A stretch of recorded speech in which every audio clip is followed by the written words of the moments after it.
So my job is relatively simple today. My job is to draw parallels between the work that we do as the Charter Cities Institute to promote new cities, or as I like to refer to them, special economic cities, which are empowered to be able to create the sort of governance framework, improve business governance so that we can boost investments and nation entrepreneurship and ultimately foster human flourishing.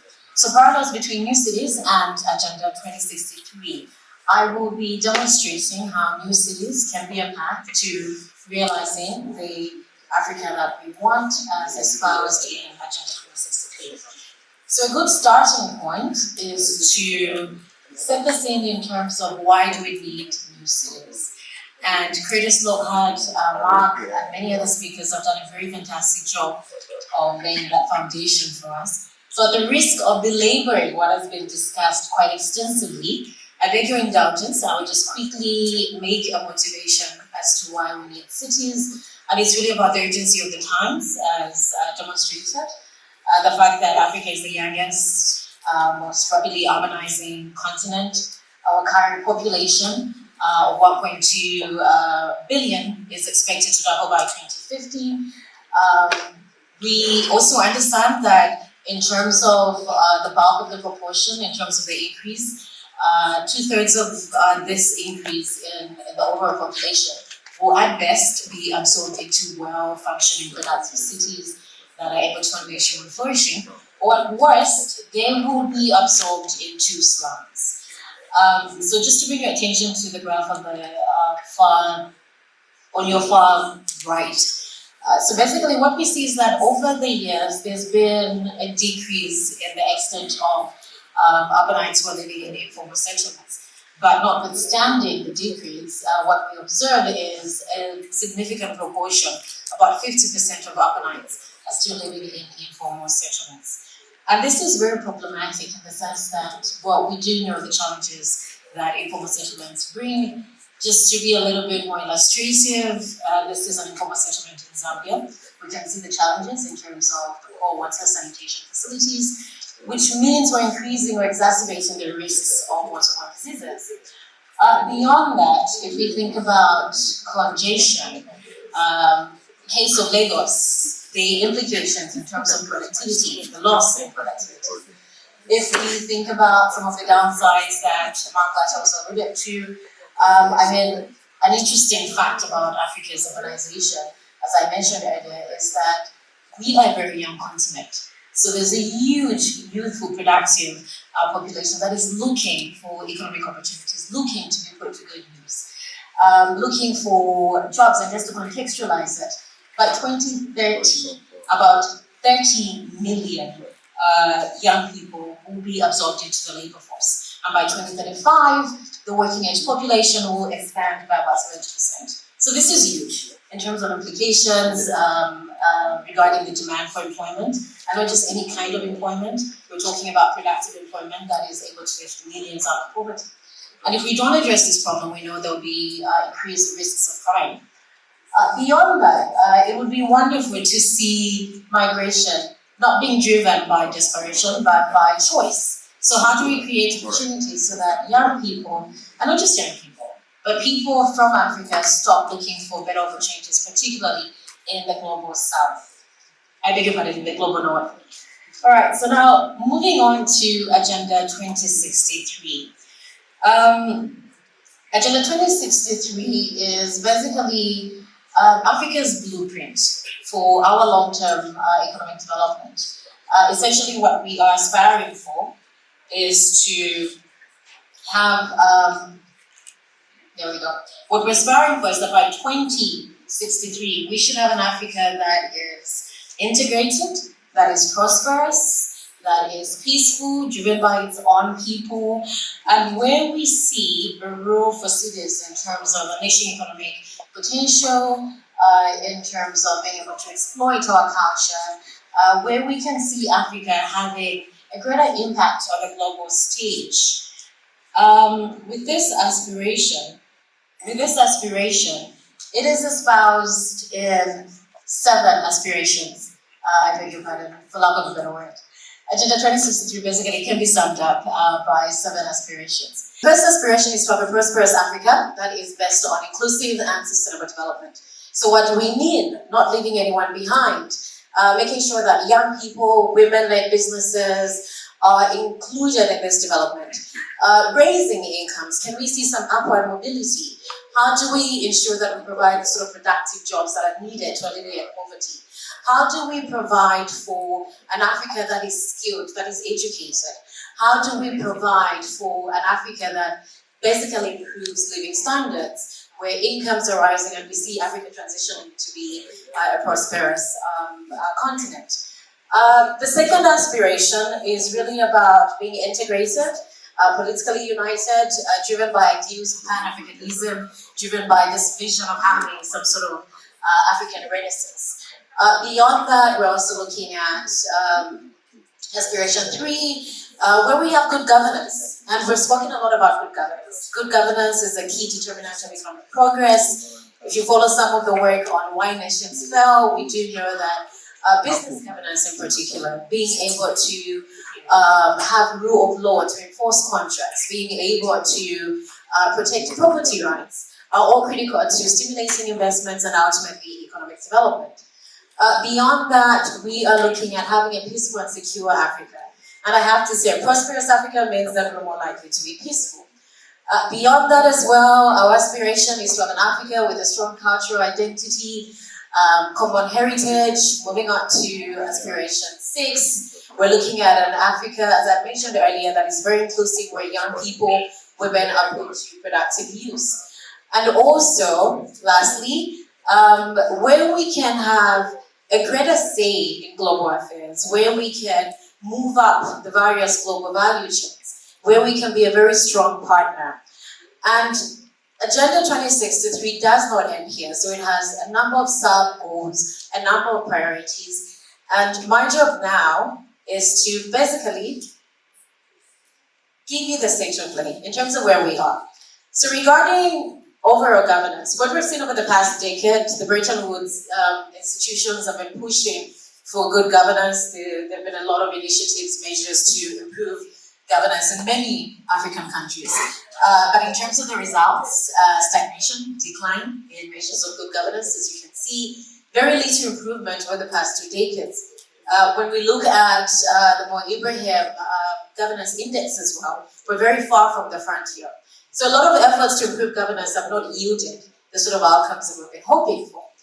And largely it's because it's difficult to change institutions. It's difficult to improve governance. There are vested interests that tend to benefit from maintaining the status quo.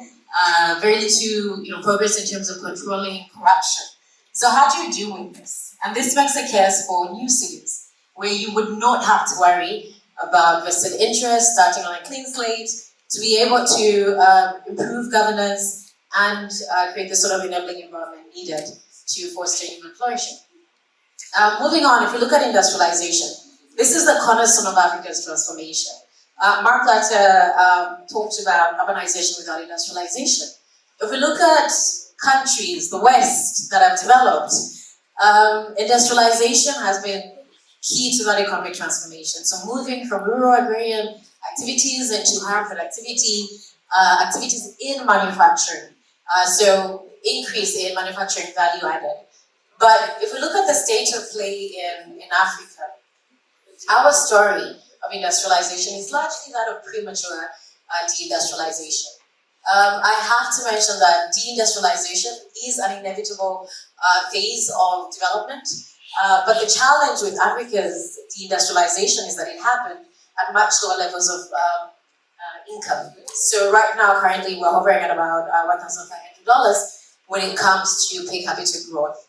So it's been premature in the sense that we had some relatively high peaks of the contribution of manufacturing to GDP, but this was not sustained. And worse, it did not result in significant income gains that could be sustained. And so what we see is that for many countries, they have deindustrialized. In other cases, there's been stagnation, plateau, with contribution manufacturing basically remaining quite stagnant. And then moving on to infrastructure. Infrastructure is critical to Africa's economic economic transformation. With urbanization, it means there's increased demand for social infrastructure, transport infrastructure. We're talking about the need to build more schools, the need to build more hospitals. We're talking about decent housing. When we talk about economic transformation, you need electricity, you need water to be productive, to be competitive. You need infrastructure to facilitate the movement of goods and services. So how do we meet the infrastructure deficit? Notably, in Africa, the deficit is quite huge. According to recent estimates from the African Development Bank, we need about 170 billion every year by 2025 to be able to invest in new infrastructure as well as maintain the existing infrastructure. And just to contextualize it a little bit, when it comes to the deficit in infrastructure, 50% of Africans do not have access to electricity. This is about 600 million people, staggering number.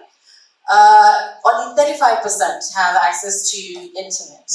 And for us to be able to bridge this gap to have universal access, we need about $100 billion, according to estimates from the World Bank.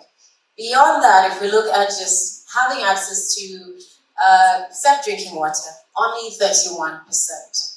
And so, if we are to achieve the Africa we want, how do we close this, huge infrastructure deficit for energy, for water and sanitation, for transport, railroads, for housing, for schools, for investments in the health sector, for ICT? How do we close this gap? And this really sets us up to emphasize the role of new cities in terms of bridging this infrastructure gap. Particularly cities that can be structured, as public-private partnerships. These present an opportunity for governments, central governments, for local authorities that tend to be quite fiscally constrained, to be able to tap into private resources, expertise, to build the infrastructure that is needed. And lastly, if I could just talk about regional integration, which is a key pillar of the Africa we want. Intra-African trade is quite low compared to other regions. Current estimates put it at about 17%. That is the trade that's happening amongst African countries. If we compare to Asia, much higher, about 58%, Europe about 67%. So this is quite problematic given that trade has often been espoused as a key driver of rapid economic growth as well as economic transformation. And so, if we think about new cities, special economic cities, which is really a new generation of special economic zones, how can we utilize them to drive regional integration, to increase intra-African trade? Well, strategically position special economic cities that provide better, improved infrastructure, that provide processing facilities for businesses, that allow the zones within the zone, the firms within the zones to have good linkages with the domestic economy, as well as the regional value chains, that streamline regulations, border procedures that we know tend to be quite cumbersome in Africa, that provide benefits that come from agglomeration, the skills transfer, the know-how, exchange of knowledge. If we have special economic zones designed in this manner, better governed, we can bolster intra-African trade and at the same time help to deepen regional integration. A point I would like to make is if we think about variants of special economic cities or special economic zones, and this is not too far-fetched, it's already happening. Cross-border zones being developed by contiguous countries that share border can actually help to deepen regional integration. You can leverage complementarities in terms of capital, in terms of labor, know-how, to be able to build up regional value chains, increase the role of African firms in terms of the global value chains, and ultimately lead to the sort of economic prosperity we're talking about. So there are many versions of special economic cities that you can employ to be able to work towards achieving the Africa we want. And here we're just basically summing up the fact that special economic cities, new cities, can help us realize the various aspirations of Agenda 2063. So prosperity, as I talked about, which is inclusive, which doesn't leave anyone behind. Economic transformation, which has to be led by industrial development. Special economic zone cities can provide this. If we talk about governance, I talked about property rights, regulatory equality, effective policies being implemented by the government, making it easy to do business. This can help in terms of realizing the Africa we want: infrastructure development, regional integration, and peace. So we can leverage rapid urbanization to foster economic transformation and realize the aspirations of Agenda 2063. How do we tap into this magic of cities? And Curtis used the word as well, coincidentally, so I was quite excited when I heard that. And we said magic because we know what happens when you're able to effectively agglomerate talent, capital, businesses, productivity gains that come from that, which in turn result into higher incomes and prosperity. How do we tap into this? It is the Singapore, Hong Kong, Shenzhen, Dubai story that Mark was alluding to. It can be Africa's story if you contextualize it. That's quite important.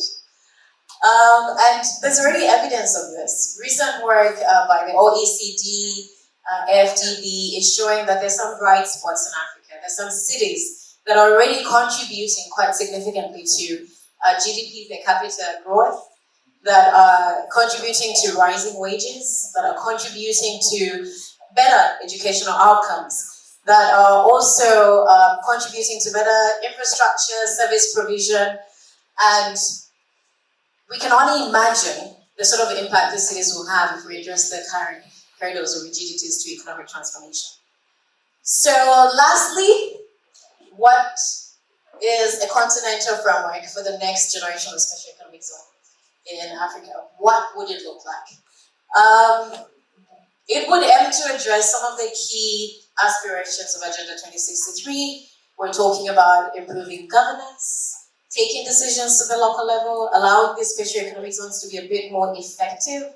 There are many zones across Africa that have not done well, with the exception of Mauritius, Ethiopia, Morocco, Egypt, the common ones that are often touted. Most of the zones have not performed well, and it's because they remain rigid. I think we heard about one-stop shops. They should be common in special economic zones, but they are often not. And once decisions are made, those are the decisions that have to prevail for however long it would take to go through the usual, quite bureaucratic processes of changing laws. And so how do we empower this new generation of special economic zones that can be a bit more flexible, adaptable to addressing business needs as they change, as they evolve? How do we foster inclusive economic growth? And we've talked about this. As you allow for business freedom, you can have economic freedom, where everybody's included, including women and youth. How do we enhance investment attraction? The potential of these special economic zones, this new version of special economic zones, to effectively pull in the investments that are needed to unleash economic transformation. And not just foreign direct investment, but we're talking about investments coming from domestic firms as well, where entrepreneurs can be linked and be part of this world. How do we, I beg your pardon, provide spaces where you can experiment with policies? It's often difficult to change reforms, to change laws. Special economic zone cities can provide you laboratories where you can experiment. If it's successful, you scale it up at national level. I mean, that is the first best solution. Implement reforms at national level. But I earlier talked about the sort of challenges you face when you're trying to change reforms, when you're trying to improve institutions. And so with special economic zone cities, they give you a very good platform to be able to experiment. And once you prove success, it makes it easy to have buy-in for broader reforms. So moving forward, we're talking about empowering new cities legally, technically, as well as financially. And so a continental framework would be one where we have buy-in from the African Union, the member states that comprise the African Union, to have an action plan where we start to promote this new model of special economic zone that is a bit more effective, that allows the zones to be a bit more autonomous in terms of being able to create the sort of environment that businesses aspire for. We're talking about member states committing to empower these new zones, and this should be entered into national legislation, to be able to have that authority over these zones. And I'm choosing my words carefully because I know autonomy usually doesn't resonate well with the government. But this is good autonomy we're talking about, autonomy where we can create the socio-enabling business environment that allows us to flourish. And lastly, what is critical is, I beg your pardon, penultimate point. Promoting this idea of developing these cities via public-private partnerships. We have financial constraints. How do we tap into the private sector capital as well as expertise to develop well-functioning cities? And I think we heard earlier today from some of the initiatives that give a lot of credibility to this argument. Lastly, these efforts need to have capacity building support embedded, capacity building in terms of urban planning, in terms of being able to effectively govern new cities.